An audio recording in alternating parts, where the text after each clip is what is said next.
Yes, welcome to the No State Project live from the Fortified Compound here in Mesa, Arizona. Glad to be with you here for March 14th, 2020. And boy, do we have, I mean, here I thought 2019, I'm not alone in this. A lot of us think, oh, I can't wait till 2020. Things are going to be better. Wow. Yeah. So somebody put it the other day. We, in just a few days or a few weeks, well, not too long, we went from on the brink of World War III to the apocalypse, not zombie apocalypse. So, wow. Yeah, we'll get to as much as we can today. I appreciate everyone tuning in to the show. I remembered to put the call-in number there, and it's 717-275-8941. The passcode is 1233428. You can also get me on Skype. Want to keep things on point. And, I do need, everybody, some more details about what's going on. I am being attacked. The show is I am being attacked. I'm going to do what I can to defend against it. But there was somebody where I'll give out more details on another day, on another show. I do need to point out, in a worst case scenario, there could be a cease and desist order issued against YouTube to pull down my channel and against my host, so I could lose my entire website. What I don't want to see that, but I think what we need to do is, if you enjoy the material and you don't want to see all of it lost, I mean, I have a lot of it backed up, but I am not all of it. Obviously, I would still have the audio on the back end of my website. It might not be online, but I would still have all the audio that way. But if my YouTube channel is terminated, I'm going to lose all that video. I don't have too many of those videos backed up. It takes up a tremendous amount of space to back up HD videos, and I just don't have that. So, definitely, if you want to make sure that if in a worst case scenario, the website and this channel is taken down, do what you can to back things up. I guess what you can do is, if you want, and everyone's free to do this. No, it's not you. YouTube is not the one bullying me. YouTube would only be the one that would be capitulating to the bullying by the government to take my channel down. So it's not YouTube. This is not YouTube.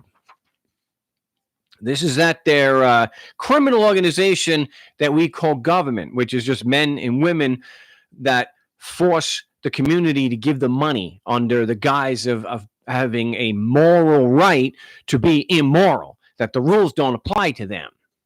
That, so I don't, and it's no, it's not YouTube, and it's not my host. But if they get a cease and desist order from the government, they are going to comply with it.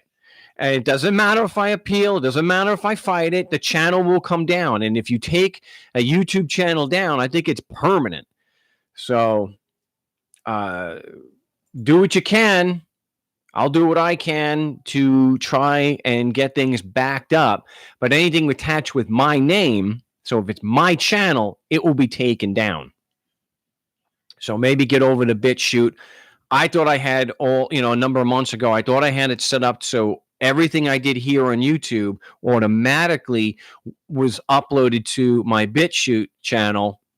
Apparently, I screwed something up. So I definitely screwed something up. But what it comes down to is, like I've mentioned, sporadically the last few weeks here on the show, is there is a lawyer that, and no, it's not Juan Galt. As far as I know, I think this gentleman is much, much younger than Juan Galt.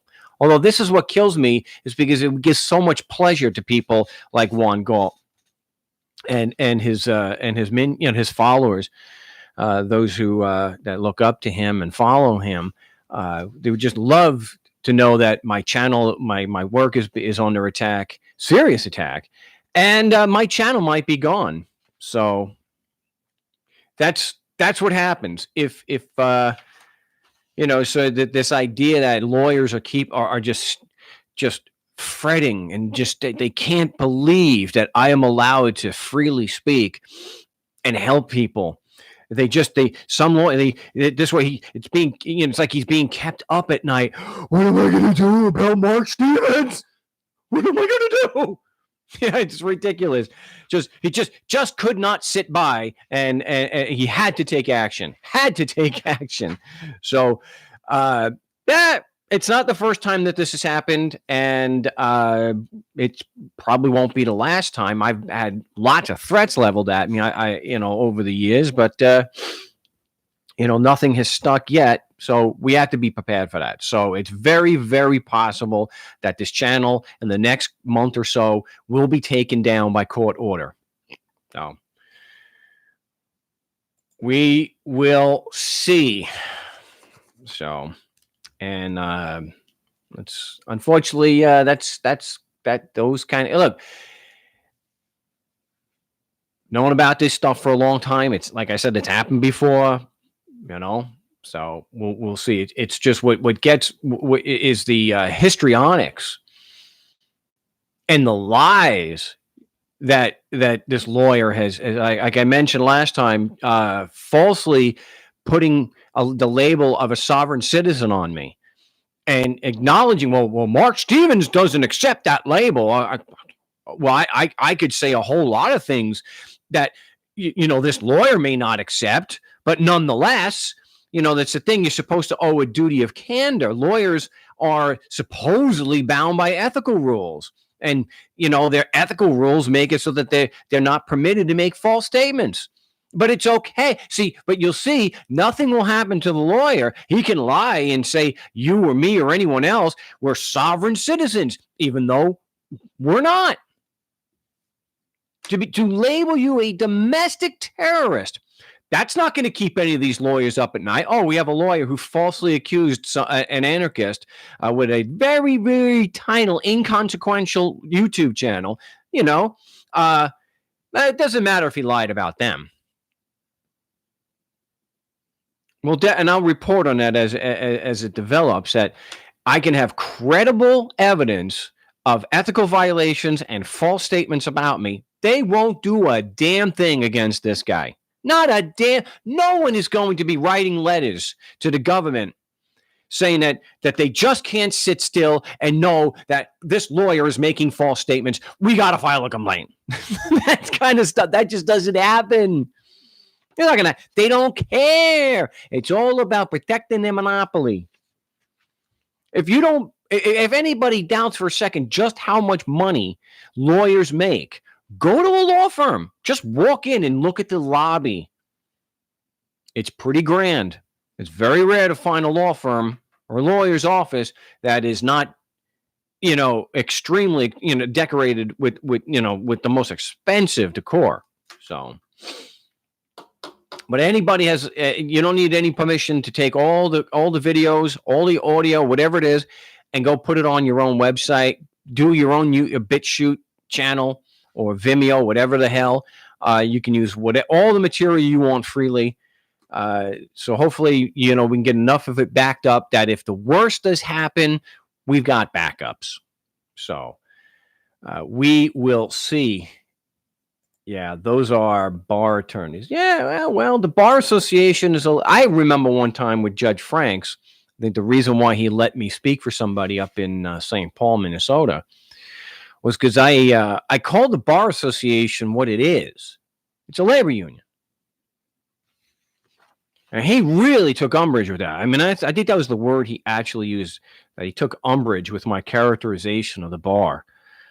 Yeah? Would you take umbrage at a lawyer accusing me of being a domestic terrorist, a sovereign citizen, falsely?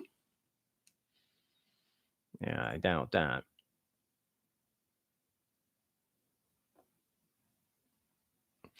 Nelson saying the men and women who are liars, killers, and thieves who provide a service at the barrel of a gun have no ethics at all. They are all scum of the earth. Well, most of them, yeah, I tell you, they do tend to be. They can have their ethics rules. It doesn't stop. It doesn't stop any kind of punishment. Even the Supreme Court is the ethics rules and having proceedings against lawyers who violate the rules are not to punish the lawyer. It's to protect the public from them. So lawyers can go and do, like Stephen Myrie can commit atrocious acts that are unethical and felonious. They can withhold evidence, knowingly withhold exculpatory evidence. Nothing happens. Nothing happens. Hey, whoa. I'm keeping this guy up at night. But lawyers who are committing an epidemic of prosecutorial misconduct, actual felonies, where you can actually see a victim, not guessing that people are hurt, actual victims. See, if you're a lawyer and you want to complain about a non-lawyer, you can lie through your teeth and they'll take it seriously. They won't apply the ethical rules to the lawyer. No, because the whole world is coming crashing down because of me. So we'll see what happens. We'll have to ride it out. We'll have to see. But if you want to join me on the big show, while we still have a big show, 717-275-8941. The passcode is 1233428. That's 1233428. It is in the show description. Yeah, I'm looking at a comment here, and I don't know what it is in response to. But just for everyone who is unaware, I am not one of these who says that the Bar Association means the British accredited registry. I think that's ridiculous. I don't think there's any merit to that whatsoever. I'll still be pissed on and crapped on about it, and they'll still be linked to it. So, well, Mark disavows this, and he's always spoken out against that, but we're still going to paint him that way. We're still going to paint him that way.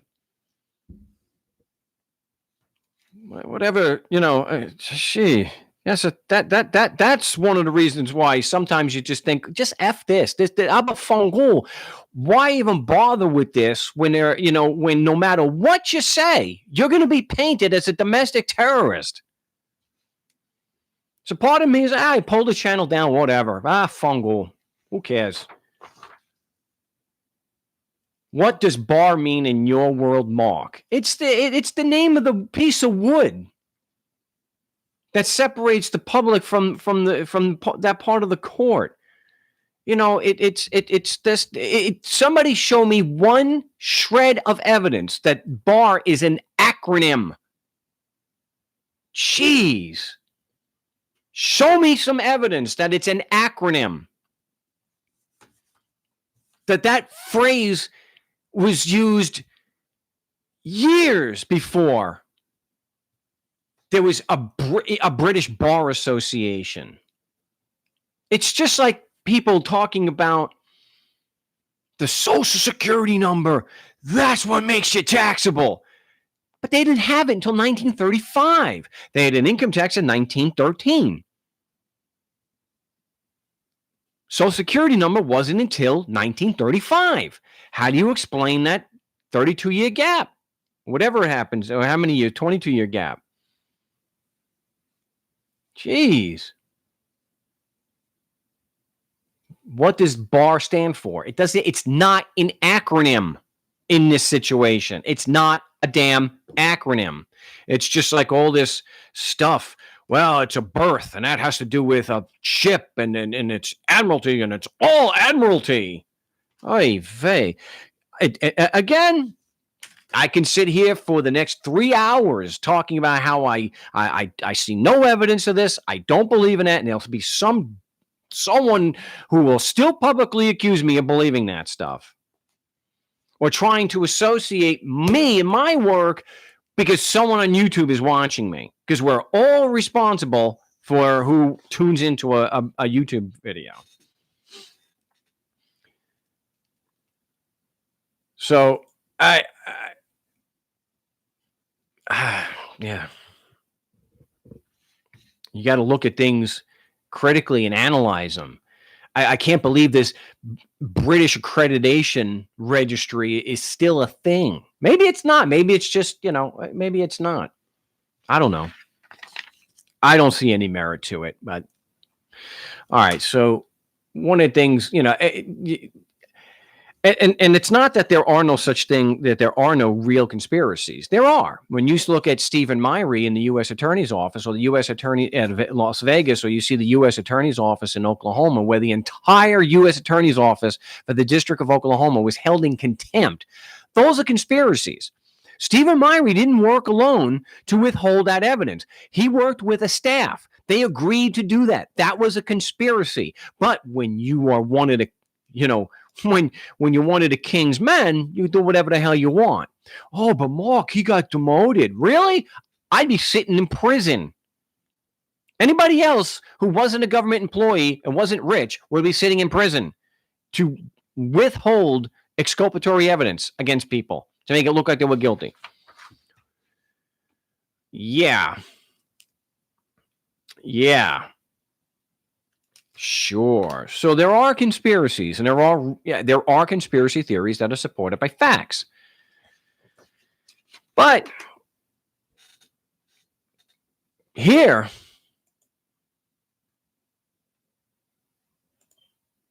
we got, and I'm taking a moratorium on discussing a certain name of a certain impeached president, and we're not even going to take calls about that. I don't even want to hear the name.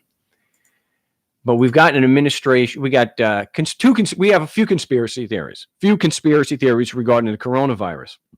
And before I get into that, maybe somebody can call or somebody can Skype at Frank Rizzo 3.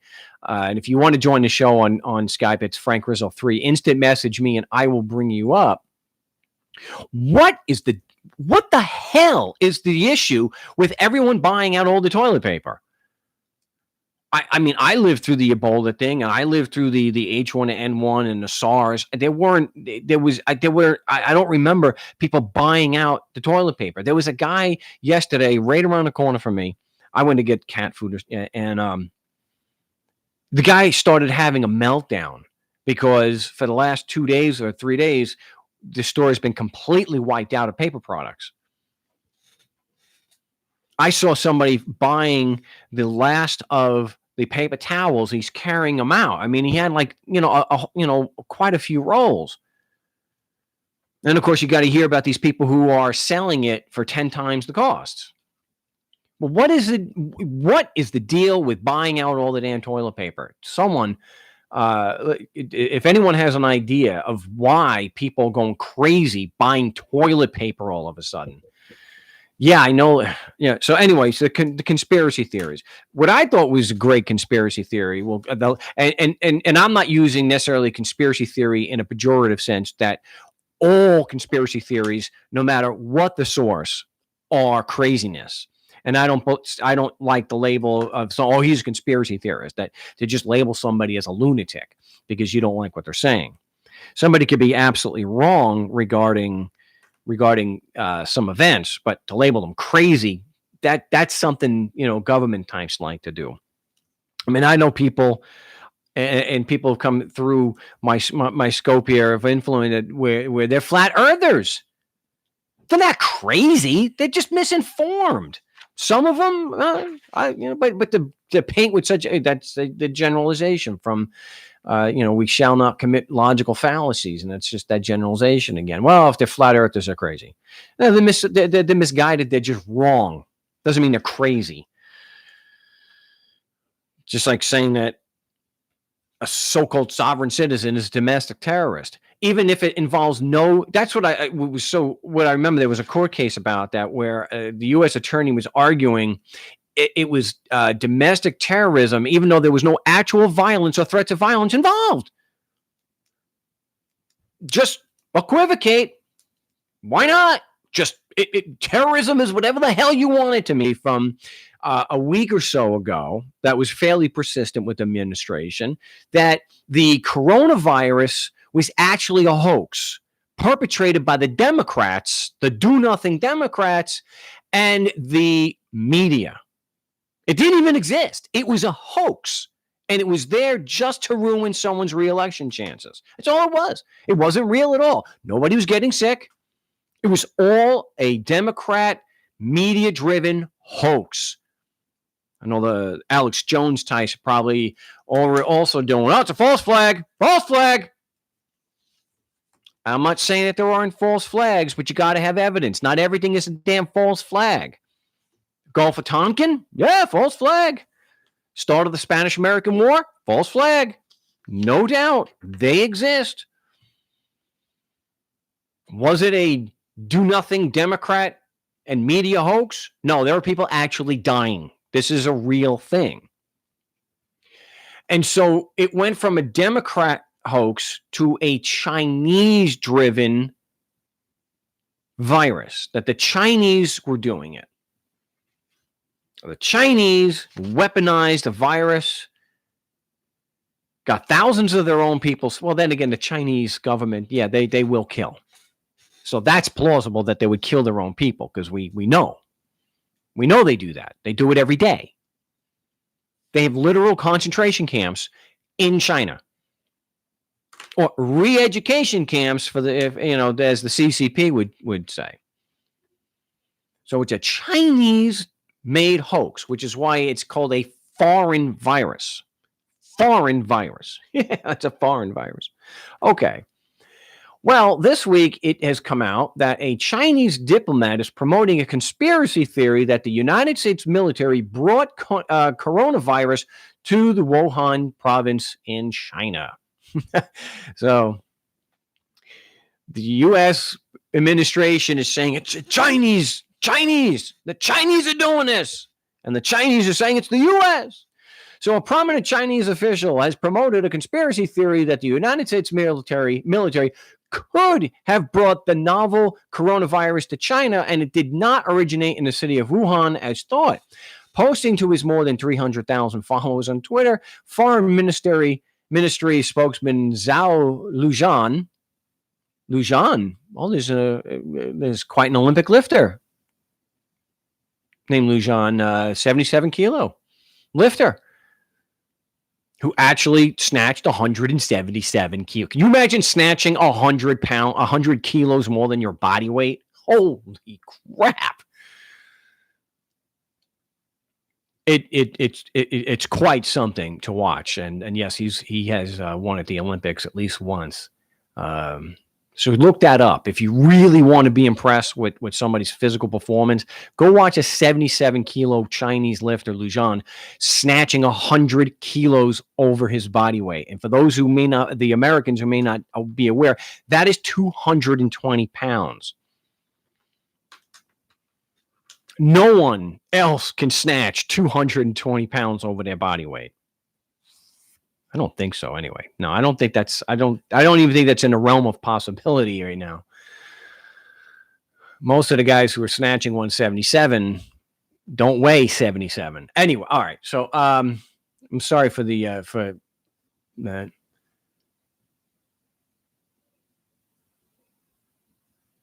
Someone saying, geez, Mark, like we simple-minded people are able to get the evidence. If it walks, quacks like a duck, it's a duck. Well, yeah, if you got the evidence, yeah. If there's evidence, that's what it all boils down to. If there's evidence, and we'll see if this Chinese foreign ministry spokesman has any actual evidence. Republished a video of Robert Redfield, the director of the U.S. Centers for Disease Control and Prevention, addressing a U.S. Congressional committee on March 11th. In the clip, Redfield said some influenza deaths in the United States were later identified as cases of COVID-19, the disease caused by the novel coronavirus. Redfield didn't say when those people had died or over what time period, but Zhao pointed to his remarks in support of a growing conspiracy theory that the coronavirus did not originate in Hubei province in central China. He did not offer any further evidence for the claim. So he didn't have any evidence, so there's no evidence for it.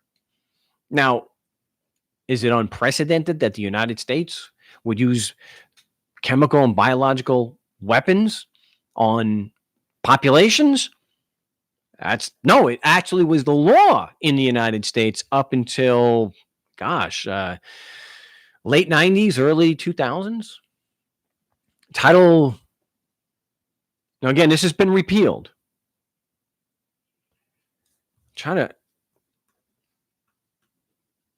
I'm pretty certain it was Title 50, Section 1520, that allegedly authorized the United States military and the government, the Pentagon, to use chemical and biological warfare on unwitting populations. That's why I used to get a little paranoid that anytime you find out that politicians and large groups of lawyers have left town, that they will give it, maybe they're doing this. And we know that those experiments were done. The Tuskegee experiment with, that they actually apologized for publicly 20-something years ago. So here you got the finger pointing. And is there any truth? Is it possible? Got to see the evidence. Got to withhold the judgment until the evidence. So parts of Chinese social media and even the country's government appear to have launched a concerted campaign to question the origin of the novel coronavirus, which has infected more than 125,000 people globally. The first reported cases of the virus were in Wuhan, and since then, the city has had more infections and deaths than anywhere in the world. Speaking in his official capacity at a press conference in Beijing on March 4th, Zhao told reporters that no conclusion has been reached yet on the origin of the virus, and Chinese scientists were still tracing where it came from. The infection was first spotted in China, but the virus may not have originated in China. I get, there's truth to that. We don't know. There's a 2-week incubation period, I think they said. So we don't know, but they're pointing their fingers at each other. So unless there's evidence, we don't know. We just know that both governments are capable of absolutely just monstrous atrocities, even against their own people. And those who doubt that the United States, that's fine. Be a skeptic. But if you want to know about some of the horrific things that they did, my gosh, look at MK Ultra. This is not conspiracy theory. This is conspiracy fact. MK Ultra. And who can say that it actually really did? I mean, if the CIA is saying, we're not doing it no more, can you really believe them? Are we going to ever take the CIA at their word? Who the hell would do that? That's why I laugh when you have James Clapper on talking about current government agents and employees lying. The same James Clapper. He couldn't even lie well. Asking if they were doing mass surveillance on Americans, and he's doing this. He's rubbing his head. He's not looking at the camera. Good Lord. Or having James Brennan on as some kind of expert. Well, an expert in propaganda, you gotta give the guy that. So the United States and China, the governments, have a long, long history of atrocious, vile, criminal acts, not only against other, other governments and other, so-called nations, but against their own people. The United States government engaged in genocide against the natives here. Hey,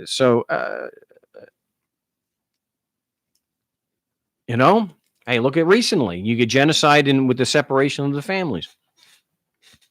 Genocide doesn't have to involve just mass murder. So, wasn't there a patent issue for a coronavirus a couple of years ago? I don't know. Usually, if you've got if someone's tried a patent, there's going to be a paper trail and you can prove it. So that was a common one where you've seen it rears its head that every so often you see that a particular virus has been patented and the vaccine released. So I don't know.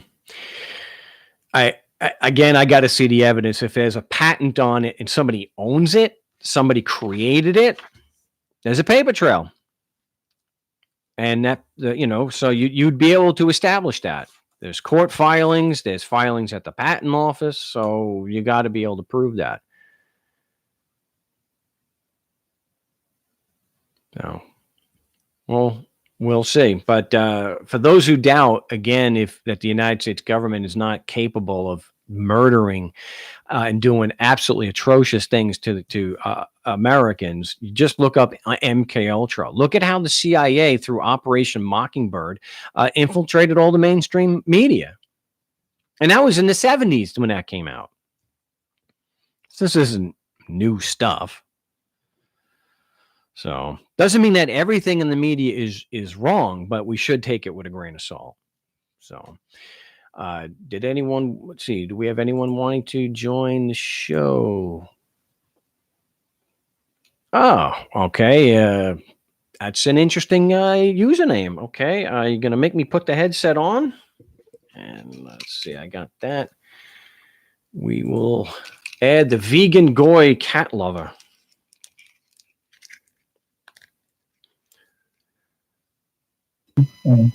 All right, we got. Do we have the vegan goy?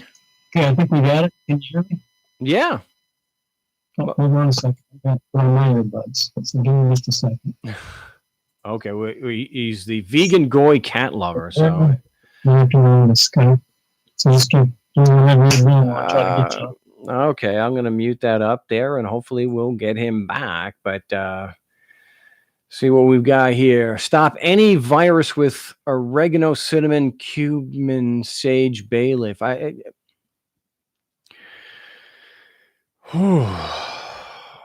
Yeah.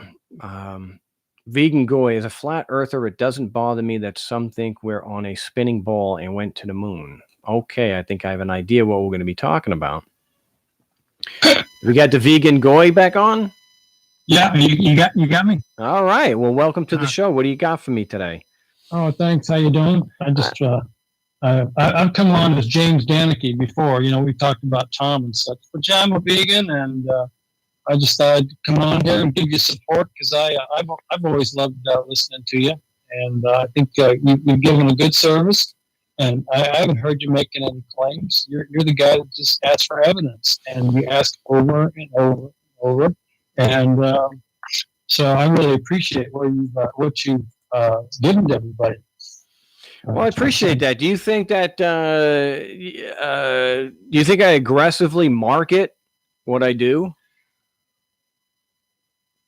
I mean, in Phoenix, I guess you got your show on the radio. Out here, I haven't seen aggressive marketing. I don't know if it would be possible to aggressively market with who owns Google and what they'll allow to be out there. Well, I don't have the show isn't on the radio in Phoenix. Whatever small local stations carried the show, that ended last year when I wasn't able to do a regular show, and I was taken off the live rotation on the live schedule on the LRN.FM network. So, and those were usually just very tiny. There was one that had like maybe 500-yard reach, if that. I mean, very, very tiny. And any other show, stations weren't in Arizona. But as far as so have you ever get the impression that or any evidence that I am not only aggressively marketing but targeting people who are vulnerable and using overly aggressive persuasion to get them to do things the way I do it? What I'll say is that when I had an issue losing my automobile, which I had driven for 5 years without plates, I had all kind of legal issues coming on, no insurance, driver's license, registration type stuff. And I found a lot of goofballs out there, including people that call the thing the British Accreditation Registry. That was one of my first go-to people, was that guy. And so he had lots of stuff. Put your toe print or whatever the hell the stuff was, and get some gold ink and get some purple ink and turn around. I mean, there's crazy stuff that's out there, and not cheap stuff either. Some of these people are asking incredible amounts of money, or they want you to join their organization and give them money. I gave Winston Trout some $2,500 over the year. Okay, so I've always been interested in learning different stuff, but I haven't. I got some documents from you. It was a very, very small pittance for compared to what anything else would be, and it wasn't.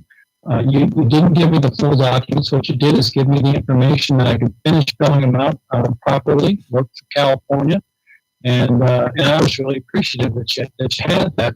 I kind of goofed it up myself, but overall, I ended up winning the case. Nice. As I heard over and more listening to you, I wish I had followed your recipe more because I had still been into this damn. The deeper we get into this, the worse your audio's getting. Oh yeah, no, there's no surprise. Yeah. Well, now it cleared out, but I appreciate that. Did you? Would it be fair to say that you were emotionally vulnerable, and I took advantage of that to get you to purchase things from me? I wouldn't say I was emotionally vulnerable. I'd say I was financially vulnerable, but I wouldn't say that you did anything that would have affected that financial vulnerability whatsoever. As a matter of fact, I found that you helped me out, and there was plenty of stuff that was available to me, including the Skype rooms and other places with people like Kevin and Tom and different people that were playing the judge, and it was just, even if you weren't in such a situation that I was in, if you could just spend some time in there and listen to that, because when I went to court, that was the same kind of crap that I was hearing. I mean, the guys just railroaded you through here, as Winston would say, trying to shear the sheep, which is what they're doing. And so they want to railroad you through there and don't answer any kind of questions like they've got over you. And it's a real sad situation. Yeah, it's to point the finger at me as if I'm the bad guy by helping people, and to paint it that I am a predator and that I am aggressively marketing to vulnerable people. I mean, my gosh, you've really got to hate me. I mean, it's got to be personal for you to for someone to turn around and characterize me, even if you don't like what I do, but to characterize me as a predator, a violent predator at that. I'm a violent predator who is aggressively marketing to vulnerable people. I'm like, it's just wow. It's quite something to have someone who is that antagonistic to what you do. But I'm glad you didn't have that experience, because I don't know anybody who did have that experience. I don't know if anybody feels compelled because of the emotional state that they're in, that they have no choice but to work with me. I mean, did you feel any compulsion that, based on what you heard me say, that, oh my gosh, I have to? Did you? I mean, was there any compulsion like that at all, that you had to work with me? No, I mean, I could have gone down there and paid the fine and got on with my life. But for me, it was kind of a principle of the thing. So that's kind of why I got into that. As far as with Winston, though, I don't feel like I got ripped off for all the different money that I spent the guy over the years, because he taught me some very interesting information, stuff that's not readily available. And so I've always been kind of a student, and I don't mind paying for information. But for you, geez, I haven't paid, I don't even think overall I even paid you $100 of the whole thing. So, it was very reasonable, everything that you had. Well, so. Yeah. And you didn't market it. I had to go out and ask and see, where can I find this? Yeah, it's the idea that I am aggressively marketing. Now, if I lied like that, I would be punished, and I'd be punished swiftly and severely for doing that, for lying to a government agency. But this lawyer who's claiming that I've done that, and again, even in his complaint, Goy, his complaint is devoid. He actually admits he doesn't know. He's got no evidence. He's just making this guess. He's under the impression that I'm Rush Limbaugh, and that this show has 1,000 times or 100,000 times more the reach that it does. And the idea that I aggressively market, I will go to the website. Everything is actually for free on the website. The idea that I'm aggressively marketing, well, if I was aggressively marketing, I think I'd have a lot more than 75 people that watch a live broadcast, especially after how many years I've done the show, right? So, the idea that I aggressively market when I have zero marketing, I don't do any marketing. The only reason why people even know about the show is not because of marketing; it's because other people tell them, or they might find me on a Google search. But I'm not going to come up on the first 10 pages of a Google search. You have to know my name first. So, if anyone was going to give a grade on whether I was, did a, aggressive market, I get an F, because I don't market at all. It's it's sad that this guy is going to get away with lying and that's just one of the lies, that I aggressively market. The other one is that I'm a violent predator, and I deliberately target emotionally vulnerable people.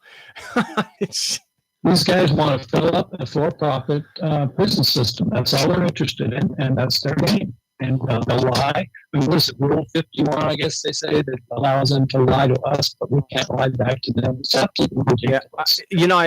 I wish we could have a better connection, but your audio is so bad now. I'm going to have to cut it.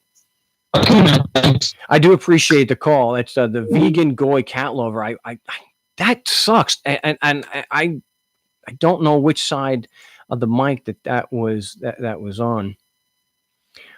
Somebody, Nelson, is saying that there is actually a patent for the coronavirus. So let's check this out. I have to wait for this to an actual patent for a virus that they then release. I mean, if they're going to actually create a virus, weaponize it, and release it, why would they patent it?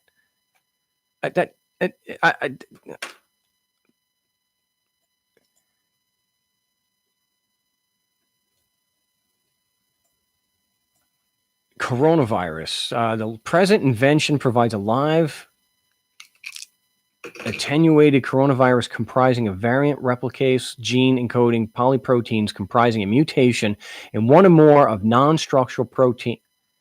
The coronavirus may be used as a vaccine for treating and/or preventing a disease such as infectious bronchitis in a subject. Is this the same thing? I mean, that they would literally go through the process of patenting a weaponized virus and release it with the intention of causing a pandemic?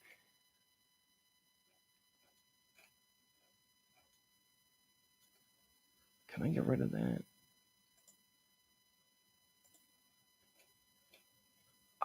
You got me on that one. I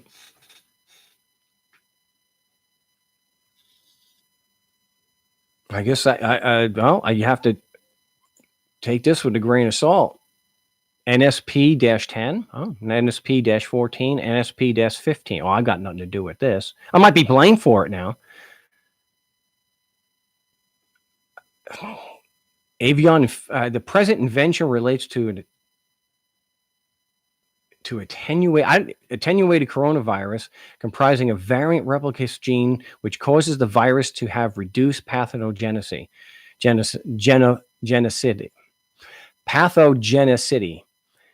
The present invention also relates to the use of such a coronavirus in a vaccine.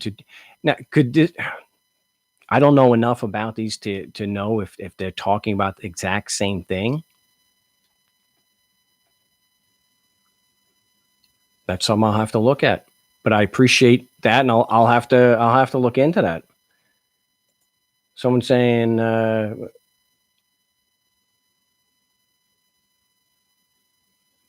and the power. So viruses do not work like that. They are created by our body to fix us. Well, an antibody is, or an antigen. As Joe Imbriano said, blaming a virus for a sickness is like blaming the firefighters for a wreck when they show up to clear. I don't know. Do we have any callers? Oh, okay, so they call back. Let's see if we got better audio on this end. We have area code 191. You are live on the No State Project. What's your name? Where are you calling from? You see, they call back and everything. Yeah, I've got no audio at all. It's not muted up. Oh, I guess it's area code 916. Maybe that's why. 916.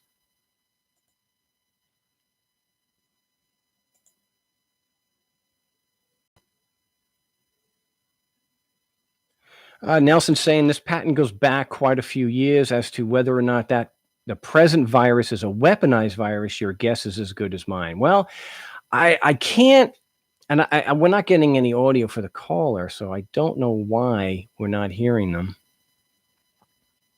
I don't know.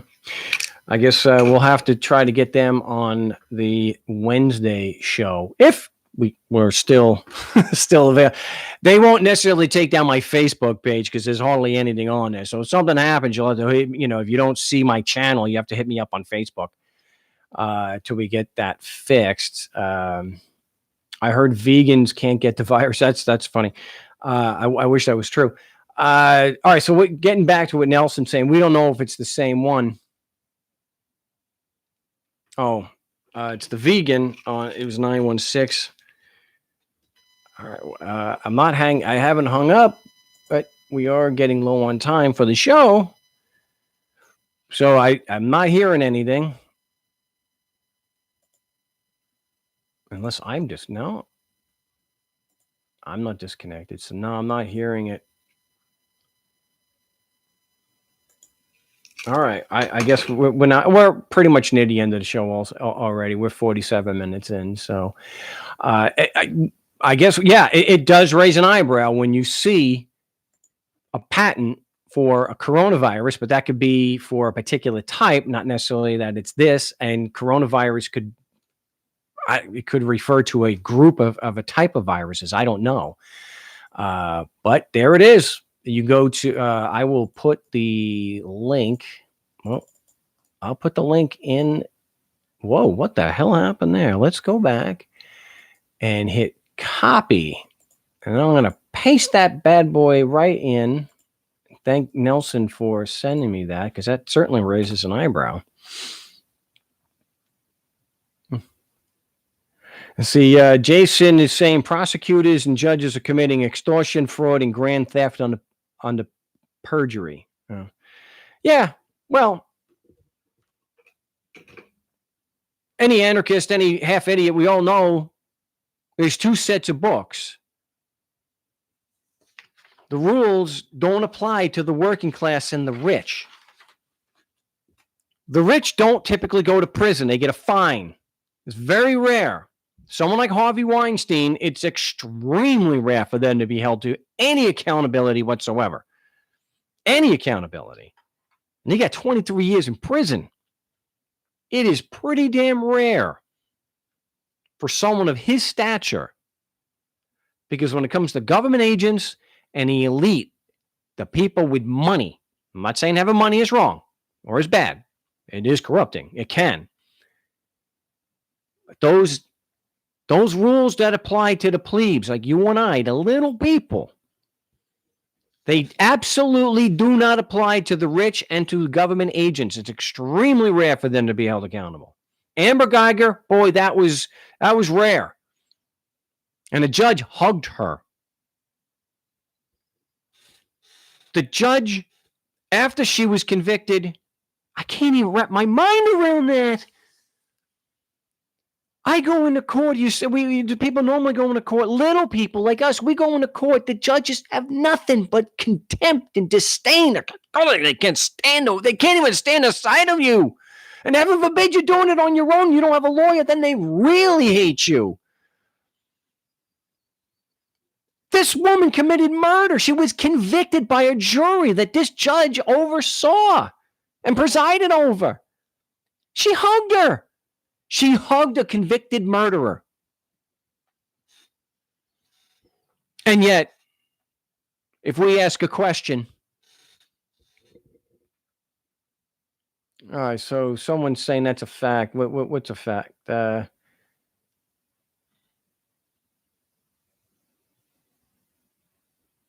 Christy Stewart saying he'll be out in 5 years. Well, the point I'm making there is not that he's going to be out in just a few years. There's no doubt. It might even get overturned on appeal.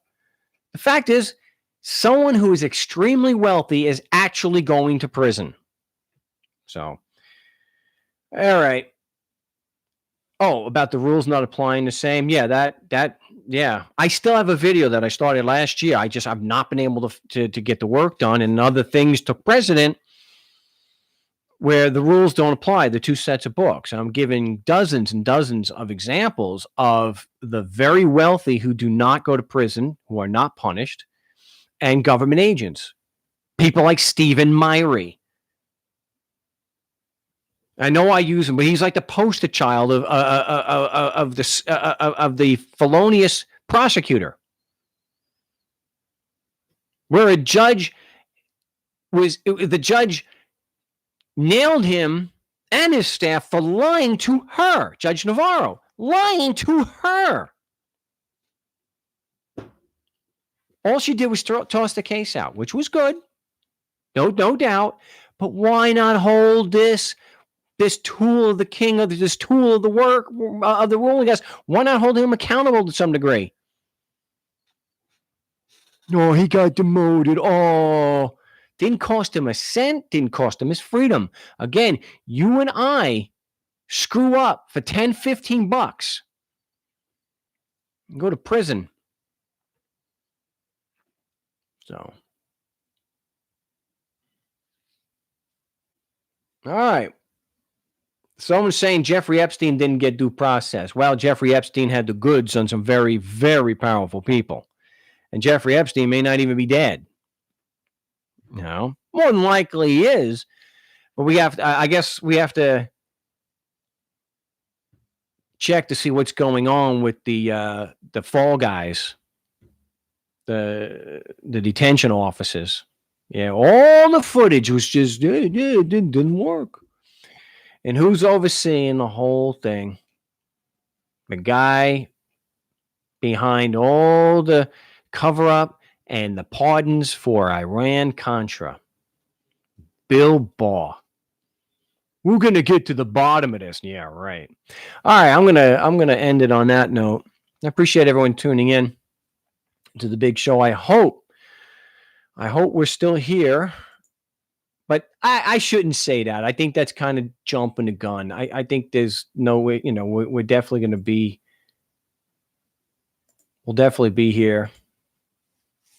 But back the stuff up. Do it, I would start doing a backup so that if they do decide, so whenever they do decide, and it's very probable that's coming, everybody, then we've got stuff backed up. So we'll see. I have no doubt I'll be live on Wednesday and live next Saturday for the next month or two. But if you would like to help support the show, there's that aggressive marketing. If you'd like to support the show, I appreciate whatever help you can give. It's markstevens.net and markstevens.sales.com. And do your best not to hoard toilet paper, because I don't get that one at all. But I'm going to look into more about this coronavirus patent and maybe have some more information on the Wednesday show. So till we're live on Wednesday, salud.